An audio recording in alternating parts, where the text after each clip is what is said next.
Thank you. Congresswoman, I have to apologize.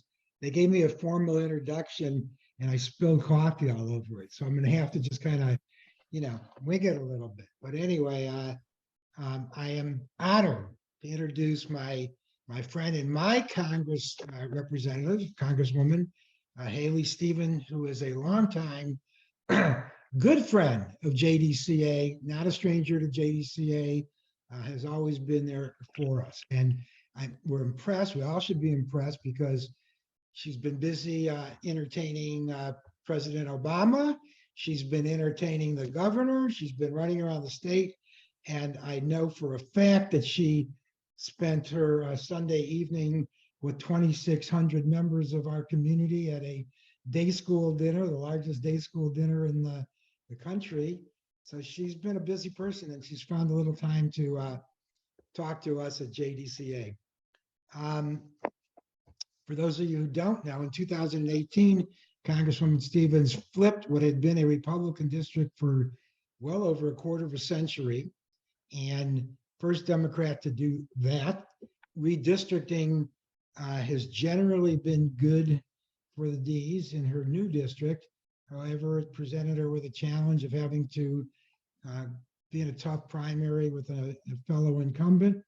And I say that only because she, even against a fellow incumbent, won quite decisively because she so clearly represents the values and concerns of our district here in Oakland County, which is the district, I'm sure, the district with the largest number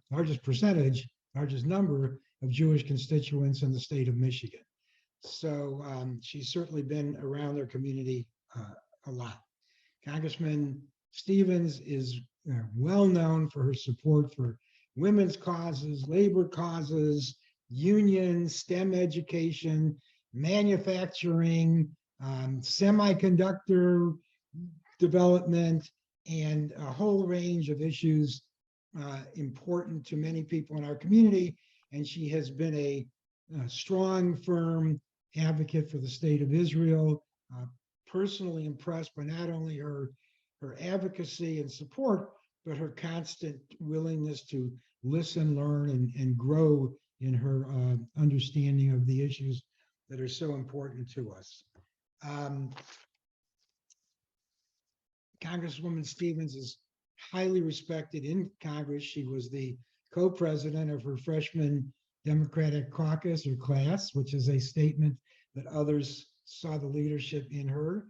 She has a style of getting the job done, not just talking.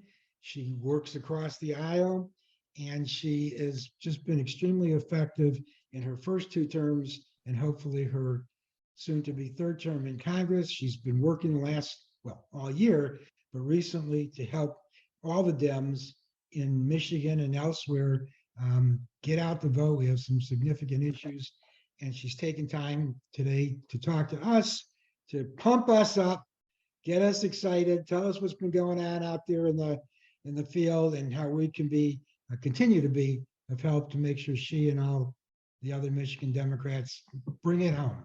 Congresswoman Stevens. Thank you. What an introduction. My goodness, just spill coffee every time on the intro. That was really great, Michael. And, thank you, Alan and Jordan and JDCA for inviting me to come on. And thank you truly to all of you who are doing this Midwest JDCA phone bank, text bank, get out the vote. It truly, truly, truly makes a difference. And I kind of have a little rule at this time in the election cycle, and even like months prior to it, I don't watch a lot of TV. All right. I'm really not watching a lot of TV because it'll just make you crazy. You almost start feeling like a squirrel chasing your tail. But I did catch CNN this morning, and they were running a segment a week out from the election. Gosh, it feels like a very long election cycle, right? Week out from the election, but they're talking about how so many races are so close. I mean, just the number of toss-up races that we have, and in particular, in the places that we are doing outreach today as JDCA, it truly could not be more important. And, you know, as I was thinking about seeing all of you today, which I was really looking forward to, because this all came about because I sent JDCA a note. I said, oh, I love that you guys are text and phone banking. They said, we are, would you want to come on? Yes, I'd love to.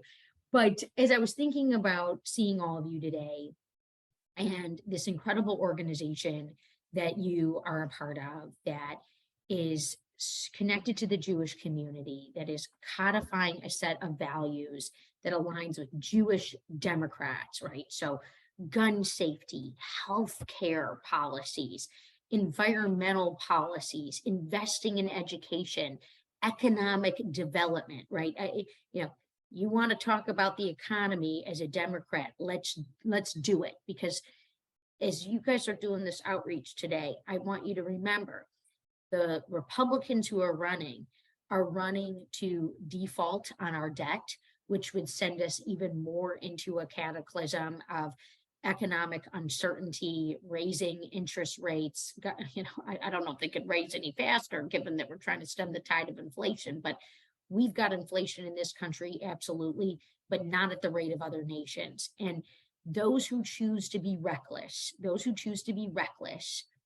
with our government because they don't believe in it, and they don't believe in the ability of public-private partnerships where industry and government come together for outcomes, where industry, government, and nonprofit come together for outcomes, where industry, government, and academia come together for outcomes. It's sending us on a tailspin. And so I say this because people get into talking point land right now. You know, you're just getting the 5 seconds of people's time, the 15 seconds of people's time.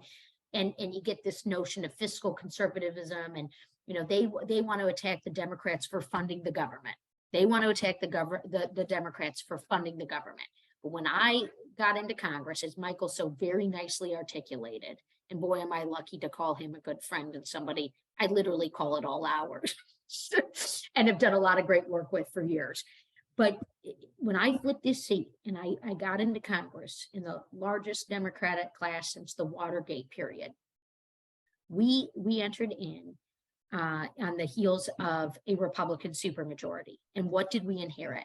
Not just a rogue president who was driving us all crazy with the whims of his tweeting thumbs and his reckless behavior, but we inherited the largest government shutdown in history, the longest and largest government shutdown in history, to the tune of $11 billion, it costing our economy. That wasn't the fact that D's and R's couldn't get together. That was the fact that a large enough portion of the Republican conference does not believe in funding the government.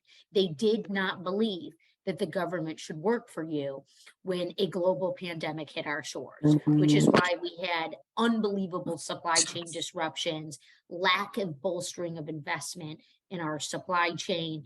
And it took Democrats coming to the table to solve this. And it's nowhere more palpable than it is here in the Midwest, particularly in places like Michigan and Wisconsin, where we are pushing very hard to reelect Democratic governors. Gretchen Whitmer obviously is the top of mind. That's why I'm in my sparkle jacket, by the way. I'm wearing my sparkle jacket for the JDCA crowd, but I just got off the bus with the Gov.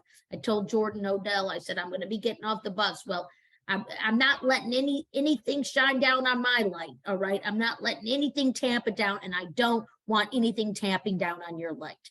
Because the minute you get somebody on the phone, the minute you connect with them with an enthusiastic text, you are reminding them that our message of inclusivity, of an economy that works for everyone, in a social agenda that treats everyone fairly, that says that everyone has equal access, and how do we build on those blocks? Again, a fantastic JDCA principle, and we can talk about equality in terms of love being love and love being for everybody who you know so chooses to seek it.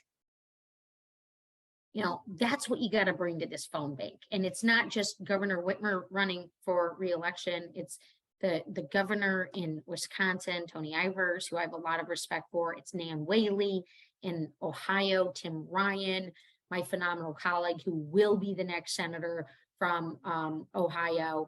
And we don't have a Senate race here in Michigan. I know Wisconsin and Ohio do. You know, we're rooting for Mandela Barnes, but we're holding the House through Michigan and Wisconsin and Ohio. We've got to do this. And our voters are pragmatic. The individuals and the way that you all connect in with your lists and your outreach and your message, getting out the vote, you will remember where you stood in the cycle that began with the January 6th insurrection is quickly concluding with an attack on the Speaker of the House, a physical attack on the Speaker of the House. You know, just one person at this point. But where does that, you know, and no one knows this more than our Jewish community in many respects, our Jewish and our African-American communities. You know, when and where does this, you know, political violence stretch from beyond just individual acts, but full on coordinated attacks? They tried to kidnap our governor. Now we've got law and order.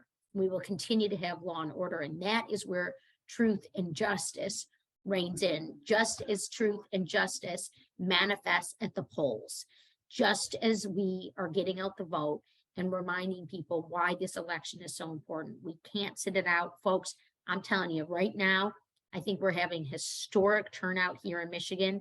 I couldn't be more proud of all of you, and I'm fired up. I'll conclude on this. Democrats deliver. We have gotten things done, from a Rescue Act to an infrastructure bill, to an Inflation Reduction Act, to a bipartisan gun safety bill, to a CHIPS and Science Act, an investment in the American worker, the investment in the Michigan worker, the Ohio worker, the Wisconsin worker. You tell everyone that Democrats did that we are investing in our sustainable future. And we're not just complaining about inflation, we've got solutions for it. And we have got more work to do, which is why I want to get back to Congress, because I want to continue to build a more perfect union on the principles that JDCA so nicely articulates and stands for, that I'm fighting for every single day alongside you. So thank you for being a part of this mission. Thank you for being a part of this effort. Let's go win on November 8th. Let's leave nothing on the table. And remember, we did every single thing we could. Thank you all. Go team, go team. We're in the sparkle jacket. We're calling. We're JDCA. We're pretty cool. I love it. I'll come back for phone banks every year. Congresswoman, you're the absolute best. As always, it's so great to see you. You're a hard act to follow. We look forward to having you at our phone banks and text banks for years moving forward. So we really appreciate your partnership, your support, and all the work that you're doing in Congress. Thank you so much for joining us. And love the jacket.